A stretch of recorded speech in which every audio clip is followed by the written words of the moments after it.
Guys, welcome back to my channel. In today's video I want to talk about A House of Sky and Breath by Sarah J Maas. I just read this book for the first time. Let's get into it. There will be spoilers in this video.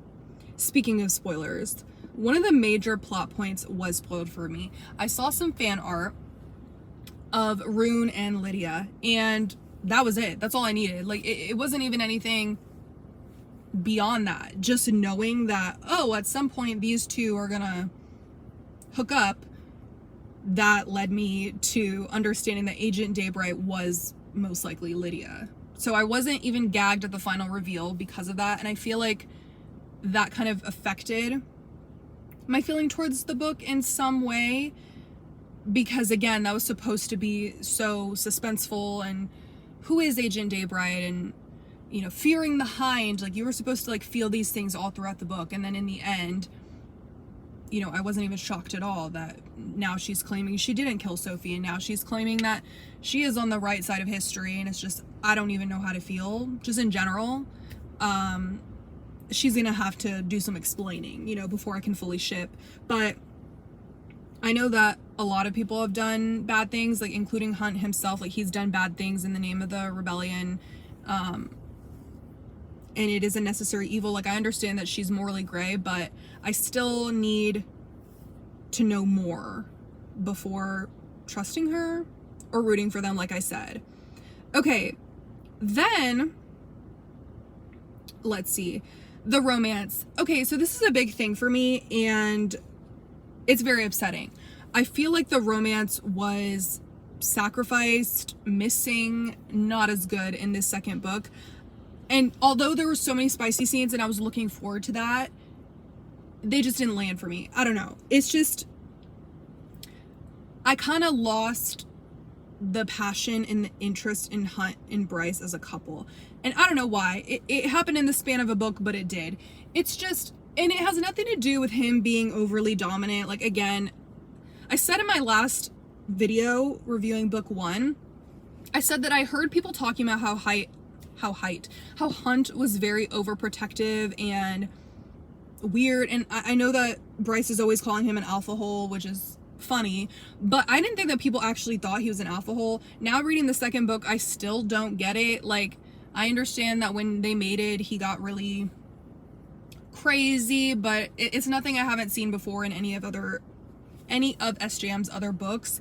And me personally, look, I don't like an alpha hole type. I don't like a crazy dominant guy, but I do like a guy who's super like about his woman, like territorial, but not in a toxic way. Like trust me, I have dealt with my own alpha hole who took it way too far. And so for me, with that experience, I'm not saying all alpha holes are built the same, but I just feel like there is a healthy way to show dominance, and that you are territorial, like to a certain extent.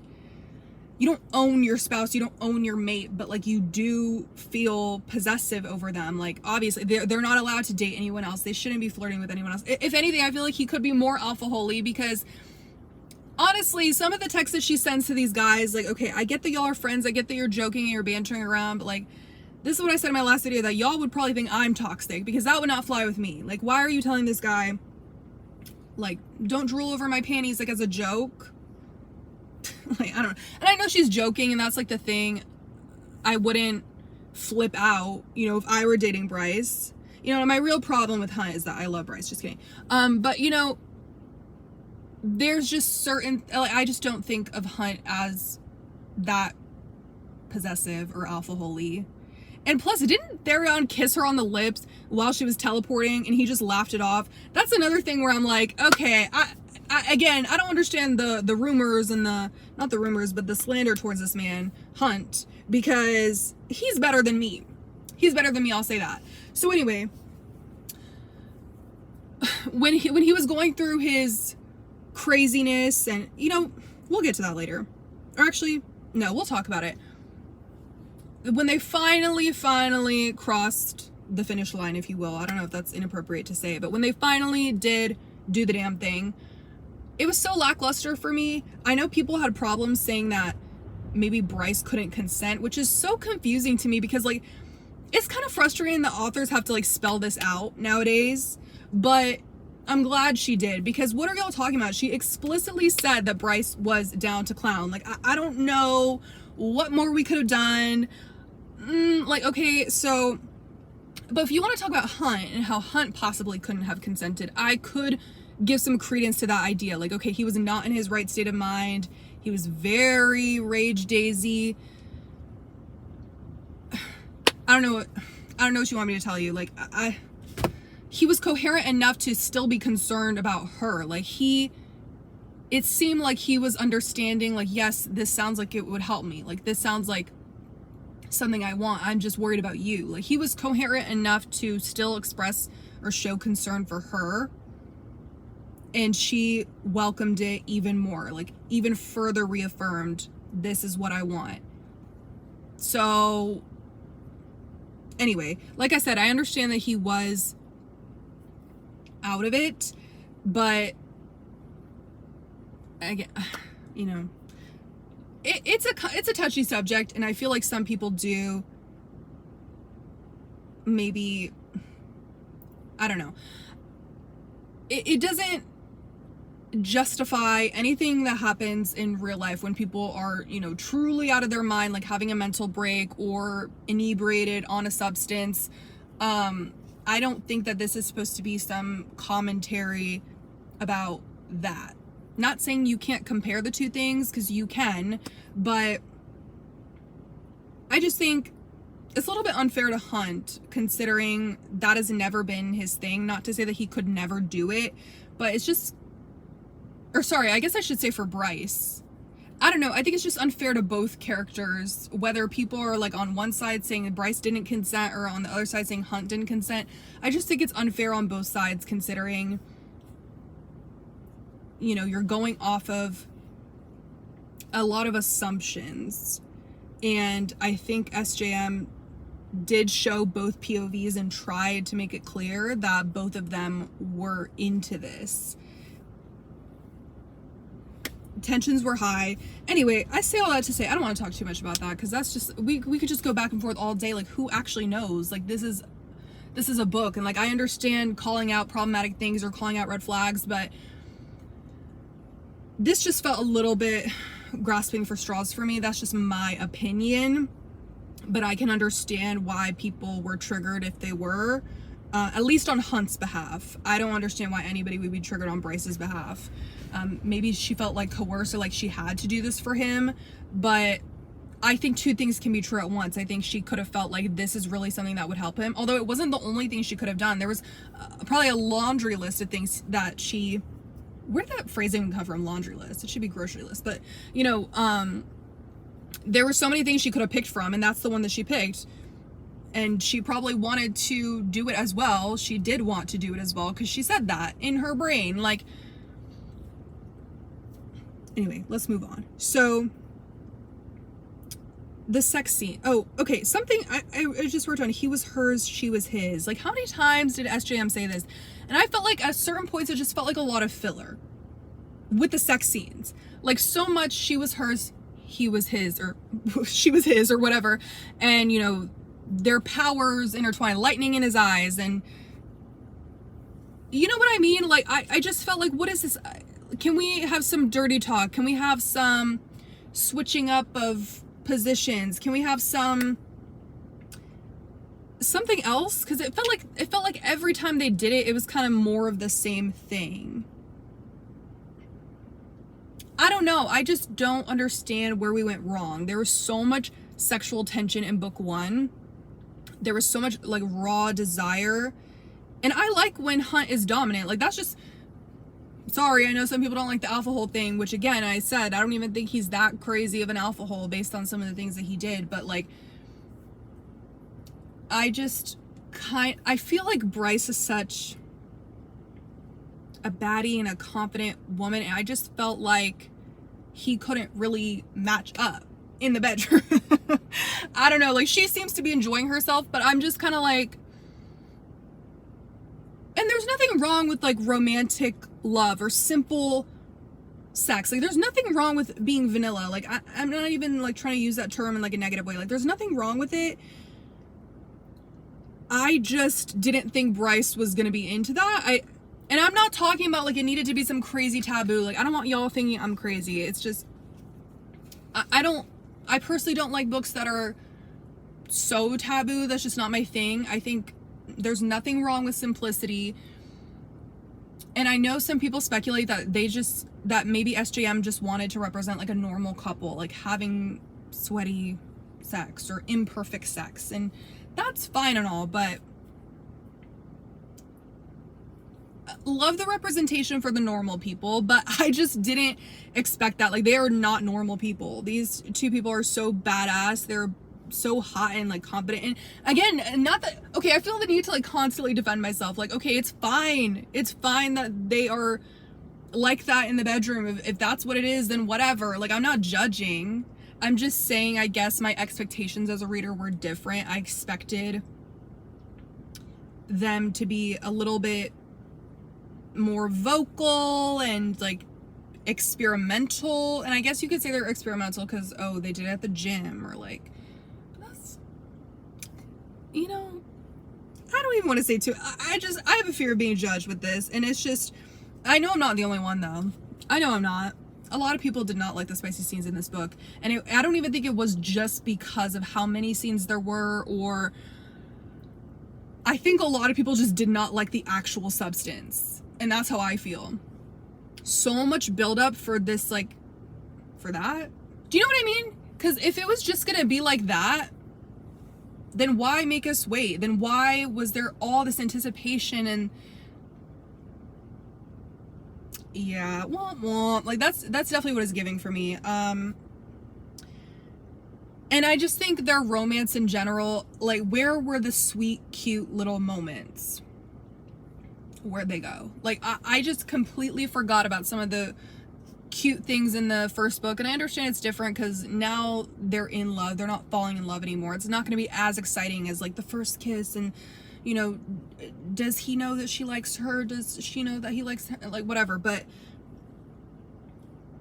it just feels like so much effort and relationship building was done in the first book. By the way, like, did they even take a picture of each other even once throughout the second book? Like, I thought they were still doing that tradition. Maybe they did. I probably forgot. But, like, those little things, like, you know, what happened to that? I just feel kind of weird about it. Like, do you know what I mean? I just think that the investment into continuing to build their romance and showing me that they love each other and showing me how good they are together was gone. And now it was more so telling me, like, them confessing their feelings and then them being intimate, and then she was his, he was hers, like, and then their powers fusing. It was very much like the focus on like how powerful they are together, which is so important, and I'm not trying to deny that, but we completely forgot to keep developing their bond emotionally. And, you know, I don't know. I'm so disappointed by that. Okay, let's move on to the other things. I'm just gonna kind of run through these. I love the male friendships in this book, except I don't like tharion anymore, or tharion, but speaking of the male friendships, I just love Declan, Flynn, Rune, the boys, Ethan. Like, they're all so funny. Like, I found myself giggling so many times. I just love them. Tharion being a bad person, yeah, I think I thought he was charming and kind of funny at first, and then he just kept proving himself to be terrible throughout this book. Like, the way he did the River Queen's daughter, like, I just don't understand how he led her on for 10 years. What? Like, and he didn't even have to do that. Like, apparently he initiated the betrothal, right? So, and I understand his situation is kind of tough, but he's just very selfish. That's like the best word to describe him. Selfish, get it? That was corny. But, you know, and then him wanting to live above, and the fact that he even had the audacity to think about bringing this dragon to the River Queen to enslave her in trade for his freedom. Like, what is he thinking? Like, I don't even know what to think about him anymore. The Fender Air being the mystic, I think that that's super cool, and I'm excited to see where that goes because I am done with Sabine. Like, I thought there was a possibility she could turn around, like, after she found out that Danika was the one that helped Bryce through the drop. Like, I thought she would soften, or we'd find out something about her that would make me sympathetic to her, and I keep discovering new reasons to hate her. Or not discovering new reasons, but I keep being proved why I can't root for this woman. Then Danika's Danika's dad being Mordok. I think that that's interesting. I wonder what that could mean for the future. I don't know how to feel about this man. Danika's mate being Baxian, that was crazy. I mean, I didn't expect any of these things, really. But especially not Baxian being Danika's mate. I don't know why it just didn't cross my mind, but I think that that's interesting. I wonder why he didn't reveal it sooner, but maybe once he finally realized he could trust them and that they were on the same team is when he felt comfortable saying it. So, and I really feel for Bryce, how, you know, she keeps finding out that she doesn't know as much about Danika as she thought. Seems really hard. Then the Asteri secret, we go on sci-fi. That's what I put. Yeah, I mean, this was a little bit crazy for me, or I don't know how I was feeling about it, but then I really liked how rhysand darling was introduced at the end, because then it does make sense that his world had experienced the Asteri too, and like, I think that makes it cooler, you know what I mean? If she hadn't been transported to another world, or, you know, it just feels like the secret makes more sense, and it just develops the story even more, because now, like I said, she's going to this new world, and how it's a bigger threat than they had previously thought. And now we have better allies than we could have ever imagined. I love this for this book. Then, yeah, Sofie and Emile, I'm confused. I mean, and Cormac dying, I've seen some theories that he faked his death and that Sofie is probably still alive. Because I was wondering that. I was like, did he even look at her face? Like, but he never said anything. I'm just really curious to see where that goes, and it would be so cool if both of them were still alive and then they came back and her Thunderbird just somehow really wrapped everything up. That would be really cool. And Emile being adopted, and now his name is Cooper Solago, is super cute and super wholesome, and I forgot that Bryce's parents couldn't have a child of their own, so that just seems super sweet and like a fitting, you know, conclusion, but it's not really a conclusion. So, in conclusion, yeah, this book really dropped the ball on Hunt and Bryce's not only romance but friendship, and I just am not as invested in them anymore. It's kind of sad. It really does sadden me. I think that they're cute together, but I was feeling it more in the beginning. I'm not sure what changed. And oh, I forgot to talk about Celestina and Hypaxia. Yeah, that was kind of random. I kind of suspected Celestina was queer because of how nervous she was to be in the arranged marriage with Ephraim. Like, I knew she was probably nervous, period, because that's just such a crazy situation, but I'm assuming it's kind of, well, I know it's common in this world. So the fact that she was so nervous kind of made me think either he was a dangerous guy, but he wasn't, because she said that they were friends, right? So I'm like, okay, she's probably queer. It's probably something like that. And then Hypaxia, I thought she might be queer too, because, and nothing wrong, like, okay, she didn't connect with a few guys, but I noticed, like, there were a few guys like Rune, Ethan, Tharion, like, she didn't really click with them, and I didn't know if she was just like a cold person in that way, because she does seem very wise and smart, and like, she's not just gonna, you know, just be like casually flirting with people like Bryce does. But I thought it's kind of queer coded. I don't know, but I didn't expect them to be together, so that was kind of a gag. Like not gag in that way, like gag, like good way, like, not in the bad way. So that was an interesting surprise. There were a lot of surprises. I talked about all the surprises here. Lydia would have been more of a surprise for me if I hadn't been spoiled. But yeah, this book, I gave it like 3.5, 3.75 stars. 3 is pretty low. That's like so average. I think that